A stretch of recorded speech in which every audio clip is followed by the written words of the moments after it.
CAA சட்டத்தை எதிர்த்து துறைமுகம் தொகுதியில் நடைபெற்ற திமுக பொதுக்கூட்டத்தில் பங்கேற்று பேசிய அமைச்சர் உதயநிதி ஸ்டாலின், முஸ்லிம் சமுதாயத்தின் மறைந்த தலைவர் காயிதே மில்லத்தின் பெயர் தெரியாமல் திக்கி திணறி உளறிய காட்சிகள் சமூக வலைதளங்களில் வைரலாகி வருகிறது.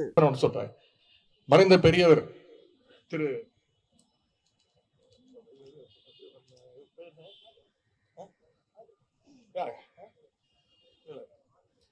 தலைவர் அவர்கள் முதலமைச்சர் கலைஞர் முதலமைச்சர் இருக்கும்பொழுது நம்முடைய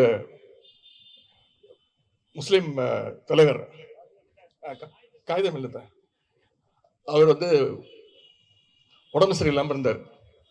முதலமைச்சர் அப்போ கலைஞர் கோயம்புத்தூர்ல தேர்தல் கழக நிகழ்ச்சியில் இருந்தார். அவருக்கு உடம்பு சரியில்லைன்னு தெரிஞ்ச உடனே கலைஞரை அவருடைய நிகழ்ச்சி எல்லாத்தையும் ரத்து பண்ணிட்டு சென்னைக்கு அவரை போய் வீட்டில் போய் சந்திச்சார். அப்போ திரு காயிதே மில்லத் அவர்கள் கலைஞருடைய கைகளை இறுகமா பற்றி கொண்டு பிடிச்சிட்டு, எங்களுடைய இஸ்லாமிய குடும்பத்திற்கு எங்களுடைய சமுதாயத்திற்கு நீங்க செஞ்ச மாதிரி உதவி எந்த முதல்வரும் செஞ்சதில்லை. செய்திகளை உள்ளது உள்ளபடி தெரிந்து கொள்ள ரெஃப்ளெக்ட் நியூஸை சப்ஸ்கிரைப் பண்ணுங்க.